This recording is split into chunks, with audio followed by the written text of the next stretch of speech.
Hello నమస్తే. నేను మీ Ankita. Welcome to Ankita talks. మా ఛానల్ ని సబ్స్క్రైబ్ చేసుకోండి, లైక్ చేయండి, షేర్ చేయండి. షేర్ చేస్తారు కదూ. ఒక్కోసారి పైకి కనిపించినట్లు అన్ని ఉండవు. దూరంగా చూస్తే నీరున్నట్టు కనిపించే ఎండమావి లెక్క. కనిపించేదంతా నిజం కాకపోవచ్చు. చూసి చూడంగానే ఒక డెసిషన్కి రాకూడదు. దాశరథి గారు రాసిన పాట గుర్తొస్తుంది. ఆ చల్లని సముద్ర గర్భం దాచిన బడబానలమెంతో. అంటే పైకి చల్లగా అందమైన అలలతో ఉన్న సముద్రం లోపల కనిపించని అగ్ని దాగుంటుందని దాని అర్థం. అవసరం వచ్చినప్పుడు, ఆపదలో ఉన్నప్పుడు మాట సాయం కూడా చేయకుండా మనకు తోచినట్టు జడ్జిమెంట్ ఇచ్చేసే మనం ఏదైనా ప్రమాదం జరిగితే మాత్రం అయ్యో అలాగా అంటాం. ఎక్కడ లేని బాధమంతా బయటకు తీసేస్తాం, డిస్కషన్స్ పెట్టేస్తాం. అంతే కదా. సరే, ఏదో చెప్పాలని ఏదో చెప్పేస్తున్నా. ఆమె భలేగా మాట్లాడుతుంది. ఆమె కళ్ళు చూస్తే ఏంటో తెలియకుండానే భరోసాలాగుంటుంది. గలగల మాట్లాడే తనంటే అందరికి ఇష్టం. తన ఫ్యూచర్ గురించి ఎన్నో ఆలోచనలు, ఎన్నో ఆశలు. ఇంజనీరింగ్ అయిందో లేదో బెంగళూరులో ప్లేస్మెంట్. నవ్వు తప్ప తనకి ఇంకేమీ తెలియదన్నట్లు ఉంటుంది. నెక్స్ట్ ఇంకేముంది, మ్యారేజేగా. Arranged marriage. అబ్బాయి ఫారెన్లో మంచి జాబ్. కోట్ల కొద్ది కట్నం ఇచ్చి పెళ్లి చేశారు. పెళ్లి అంతా ఆనందమే. పెళ్ళి 3 నెలలు అయిందో లేదో తన ముఖంలో కాంతి లేదు, నవ్వు లేదు. ఏమైందో ఏంటో తెలియదు. ఆ కళ్ళల్లో ఇదివరకున్న అద్భుత సౌందర్యం లేదు. ఏదో అశాంతిగా, ఎవరికీ చెప్పుకోలేని ఆవేదన గుండెల్లో దాచుకున్నట్టు కనిపించింది.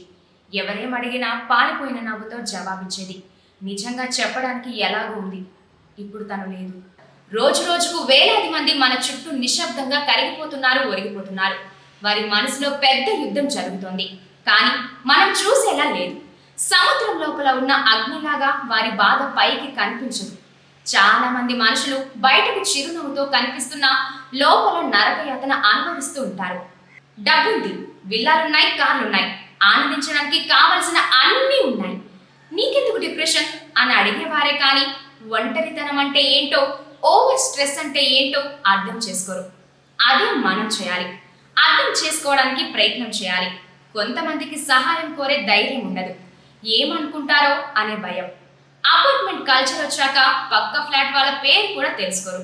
అలా కాకుండా చుట్టూ ఉన్న వాళ్ళని గమనించాలి, పట్టించుకోవాలి, మాట్లాడాలి. ఆత్మహత్య అనేది అప్పటికప్పుడు తీసుకునే డిసిషన్ కాదు కదా. ఎప్పటి నుంచో మానసికంగా నలిగిపోతూ ఆ భారం అంతా ఒక్క క్షణంలో పేలిపోతుంది. వాళ్ళను వాళ్ళు శిక్షించుకుంటారు. అంత బాధపడే కన్నా చావుకు దగ్గరవ్వాలని అనుకుంటారు. ఎవరైనా మన చుట్టూ మౌనంగా ఉన్నారంటే వారిని గమనించాలి. వారి మాటలు వినాలి, భరోసా ఇవ్వాలి. నువ్వు ఒంటరివి కాదు అనే నమ్మకం కలిగించాలి. చెప్పు నీకేమైంది అని కాకుండా నీకు తోడుగా నేనున్నాను అనే ధైర్యాన్ని ఇవ్వాలి. ఒంటరితనాన్ని ఫీల్ కాకుండా ఉండేలాగా పక్కనే ఉండాలి.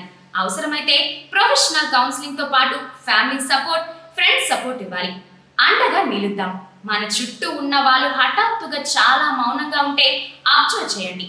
సోషల్ మీడియాలో ఇంకెందుకు బతకాలి, నాకెవరున్నారు, ఎవరికి నేను అవసరం లేదు ఇలాంటి పోస్టులు పెట్టినా ఎప్పుడు సరదాగా ఉండే వాళ్ళు ఒక్కసారిగా మారిపోయినా, మాట్లాడినా వెంటనే వారితో మాట్లాడాలి. ఆత్మహత్య సమస్యకు పరిష్కారం కాదు. మెంటల్లీ స్ట్రాంగ్గా ఉండాలని చెప్పాలి.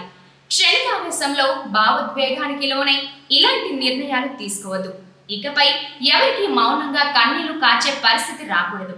ప్రతి మనసుకు ప్రేమ, ప్రతి మనసుకి తోడు, ప్రతి హృదయానికి హాయినిచ్చే ప్రపంచాన్ని మనందరం కలిసి నిర్మిద్దామా? నా మాటలు ఆలోచింపచేశాయని అనుకుంటున్నా. Thank you. Me Ankita, Ravi reports.